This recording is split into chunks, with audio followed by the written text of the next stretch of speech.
Welcome to Writers Radio. I'm Ingrid Rose, host for this program, To Push the Limits of Identity.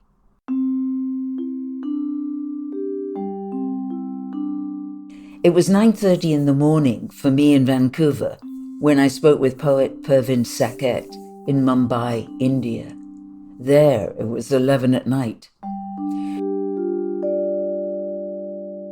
She told me she often works until midnight in her office in the heart of the city because it's much quieter than during the day. Pervin Saket is a prize-winning poet. She was inaugural fellow for the Vancouver Manuscript Intensive in 2021. Not only does she push the limits of identity, but also those of genres, writing across the gamut: poetry, essays, fiction, biographies in verse for children, and other hybrid works that have yet to find their name. As you're about to hear in our conversation, naming is very important for this versatile and tireless writer who also teaches literature, curates festivals, and edits poetry magazines.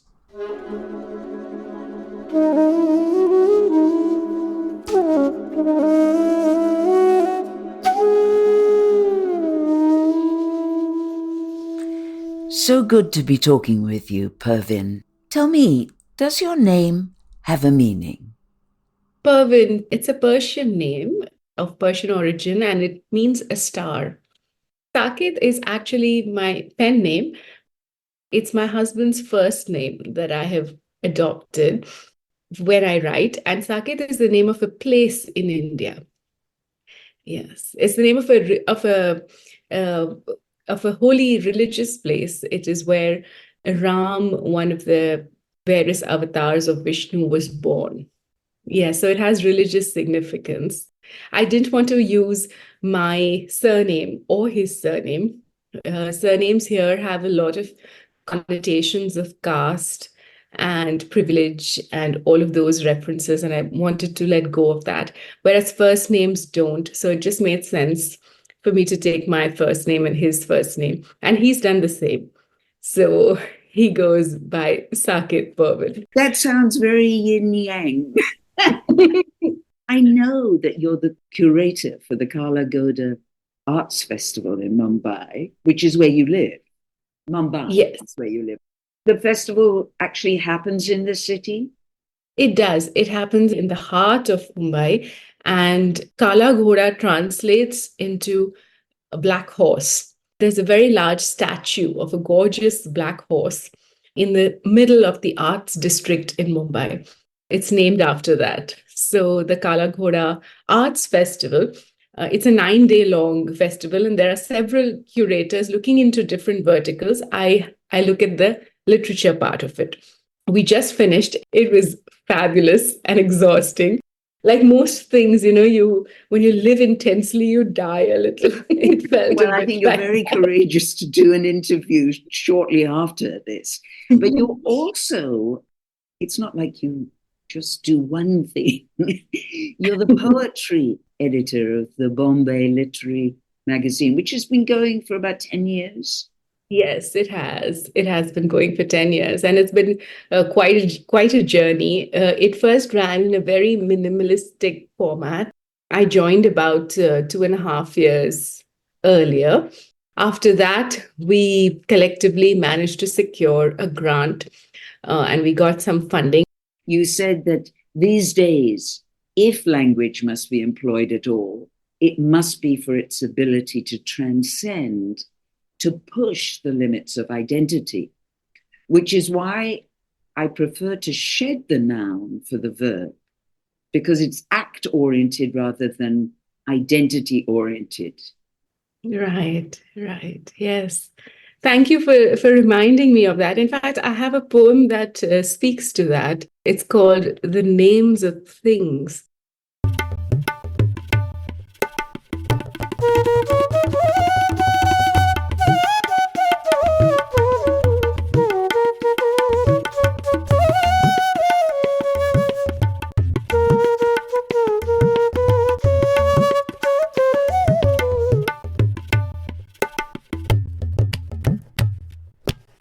The names of things are stories distilled into letters, some bent, some proud, with bindis on their foreheads, all waiting to burst through the seams of ink.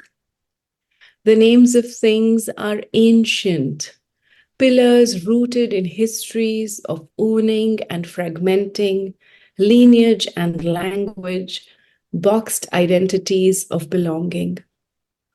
The names of things are sensual, like Afreen or silhouette, the double T of butter, melting, dissolving, sizzling in a bed of a warm mouth. The names of things are counterfeit, like rice containing ice, but none of the soft, gelatinous nourishment of a pulao, garnished with the banter of cousins. The names of things are borders, past which I seek that nounless language, where north is to find, where leg is to walk, where even God is a verb.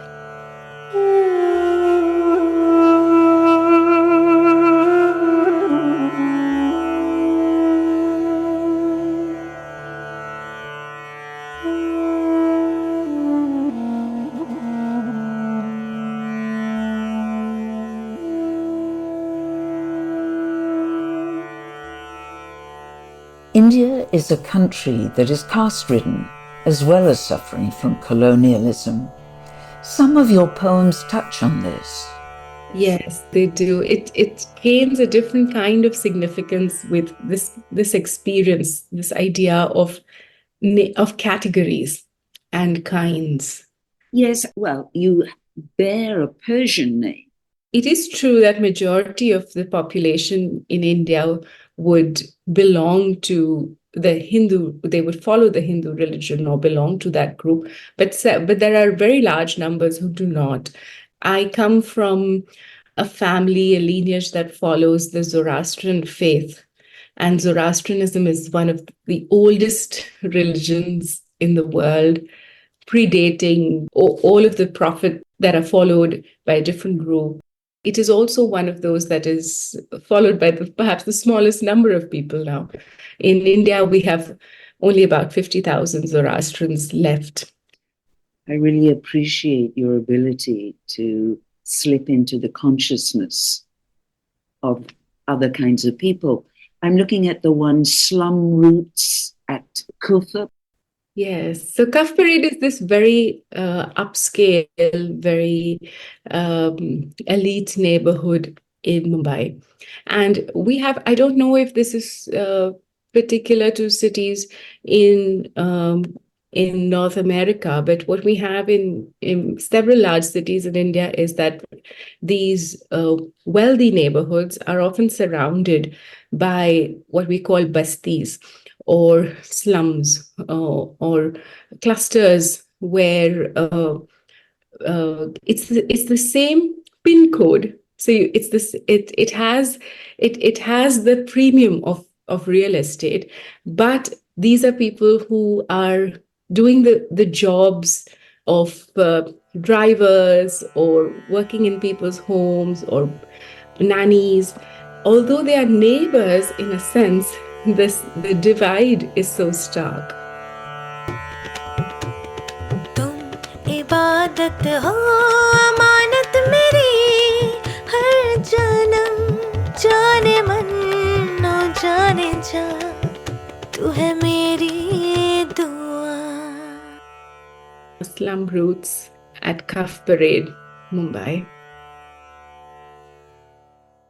Each year we extend foot by crawling foot, while their skyscrapers prod the clouds. Our tarpaulin roofs expand onto what they must call the beach. Not the kind of coast they could power walk on, just enough sand for our nets to rest between bouts of catching their dinners, which they will pick at along with dwarfed carrots, baby potatoes, diced mushrooms, and all things small. All fruits and roots know to grow in an intuitive harmony. The branches can only rise as high as the roots are wide. So we inhale from the soil and pass along assorted nutrients through air-conditioned Otis columns of piped musics, and automated doors are closing. And the branches make green, reaching for the sun, sprouting flower and coin. Sometimes a creeper will wind its way along that concrete trunk, and as long as it is obliging, with quiescent leaves and a joke of a spine, it may make its way to the first branch and wrap itself around a subsidiary or a daughter. They'll hire then the exterminator from among our neighbors and sell the daughter a visa to lands where skyscrapers sprout without these upstart roots. They say we blot their sea, blot their pavements. We say they block the sun, block the moon. But the stars in their radial generosity glint above us all. And we drink this hope by the pint so we may sleep. We cannot afford to imagine that those stars are also the suns of other worlds. And in those worlds, another skyscraper might be blocking out another sky.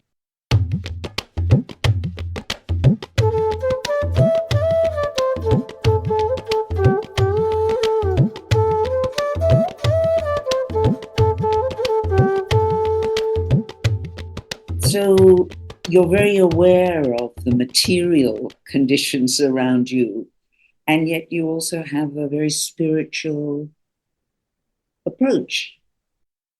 I don't think they are antithetical. I think a sensitivity to the spirit in all of us will bring about a recognition of these injustices. They work quite harmoniously and play and layer these my understandings in very interesting ways. I do find that I am drawn towards the quieter poems more rather than the issues. Perhaps even in this selection, some of the poems that touch upon these in a more vocal way or a more direct way are perhaps my earlier poems. Recently, I have an inward shift. All of these will occupy that space as well, but it's just one of those quiet observations about the self. Yes, and it seems to me your activism is through your teaching and through your curating, but it's through words, it's through writing. Would you like to read one of your more, what you consider quieter? I would, yes, I think I'll read a poem which I think speaks to these same ideas of connecting with each other and dissolving separations and boundaries and borders, but perhaps in a slightly different way. This poem is called "What is Your Good Name?" This is a very Indian thing to say. When we meet each other, we are unlikely to say, "What is your name?" But we'll say, "What is your good name?" Because in India, we have two kinds of names. We have the good name, which translates into Shubh Naam, which actually means auspicious name. Good is an easy shortcut. It actually means auspicious name, which is your formal name. And then there's a pet name, which is the name that is used in your home. So I'm often asked, also because I have an unusual name in India, so I'm often asked, what is your good name? So this poem is in response to that. तू तू तू तू है मेरा हाँ तू है मेरा सारा जहां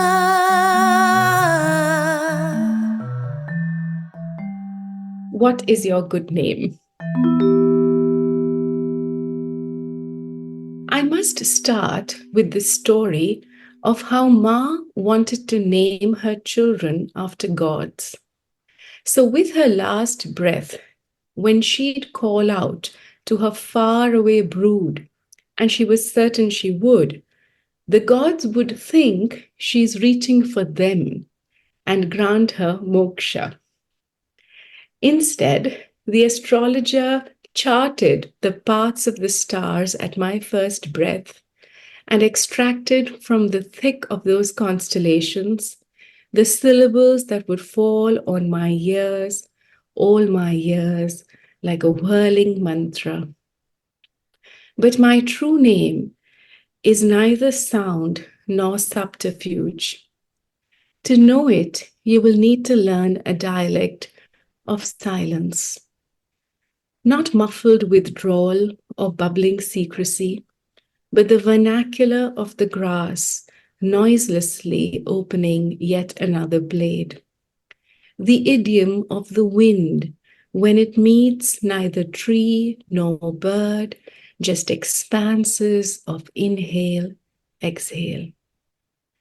In this tongue of self-knowing self, my true name will form its sound, and you will be able to spell it using the letters of your name.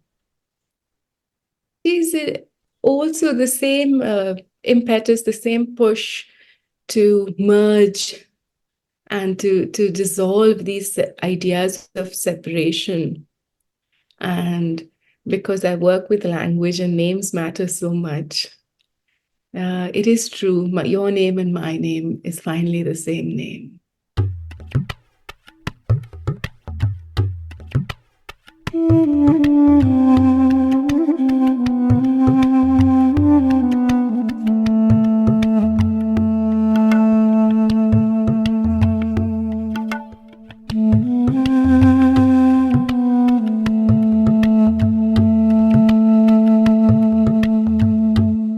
Now for Pervin Saket's feminist spin on an Indian epic poem. The novel is called Urmila, and Urmila is the name of a woman who, from the epic, the Ramayana. And the Ramayana is really the story of Ram, which is why the word Ramayana, which means story of Ram. And Urmila occupies only 2 lines in the original epic, which was written by Valmiki. It's so difficult to talk about it in this linked manner because it's all over the place, this epic. There are several reasons because of which this protagonist, Ram, has to go into exile. He has to leave his kingdom, where he's the prince, and go into exile. And his younger brother, Lakshman, follows him. And Urmila is Lakshman's wife. And they have an arranged marriage, and she falls in love with her husband. The arranged marriage has these curious, has these vows. They are vows that you knowingly, deliberately, wholeheartedly make to your spouse. She realizes that the vows that Lakshman had made to her, he wasn't really free to make those vows because he already felt that strongly, and he was already committed in another way to his brother, in a way that he was not free to commit to her. So that becomes the central idea of my book, which is not addressed in the original epic. She's just a side character who's mentioned as a wife, and it ends over there. But this is an imagining of how it must have been for her, also because this brother relationship is one which is even today upheld as ideal in India. And now when we look at it from a modern lens, it seems dysfunctional. It seems excessive. It seems like one is shadowing another. And it seems like it's swallowing all these other important relationships.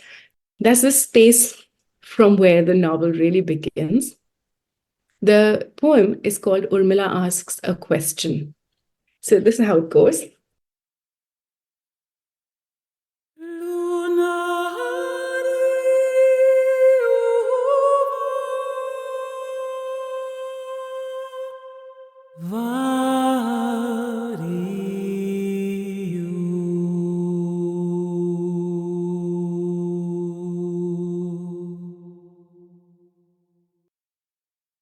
Urmila asks a question.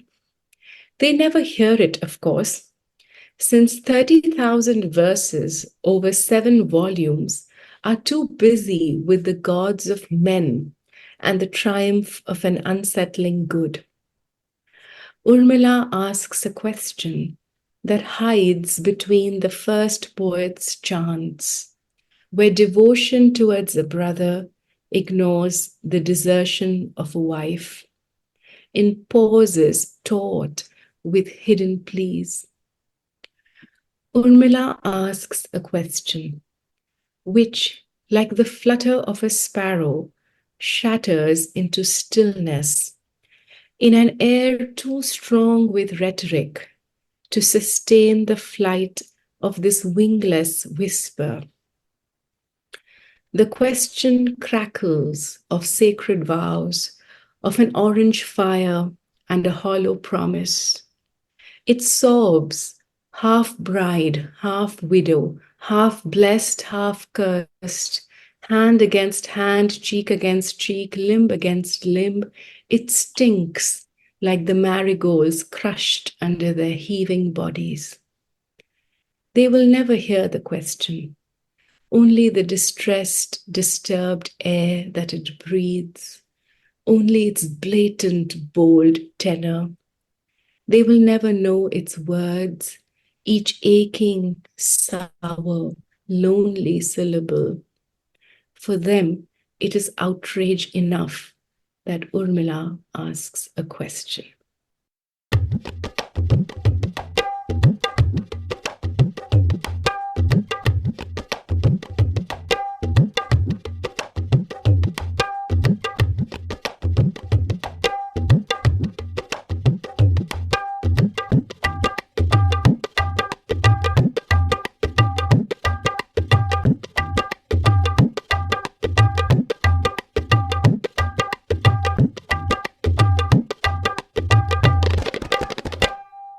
That was Pervin Saket's poem, Urmila Asks a Question, turning the Indian epic poem, the Ramayana, inside out. You've been listening to the versatile writer, Pervin Saket, reading some of her poetry, coming to us all the way from Mumbai, India. This is Writers Radio. I'm Ingrid Rose, delighted to have been the host of this program to push the limits of identity. Many thanks and appreciation to my co-producers and co-hosts, Carol Harmon and Gary Sill, our music man and technical whiz. And thanks to you for listening. You have been listening to Writers Radio, a non-commercial collaborative project which presents talented writers reading their own work. These stories, essays, and conversations revisit the long tradition of oral storytelling that connects us to the inspiration behind the words. Be sure to check the website, writersradio.ca, to subscribe to our free notifications list. It's also a way of letting the writers know you are there and appreciating their creative work.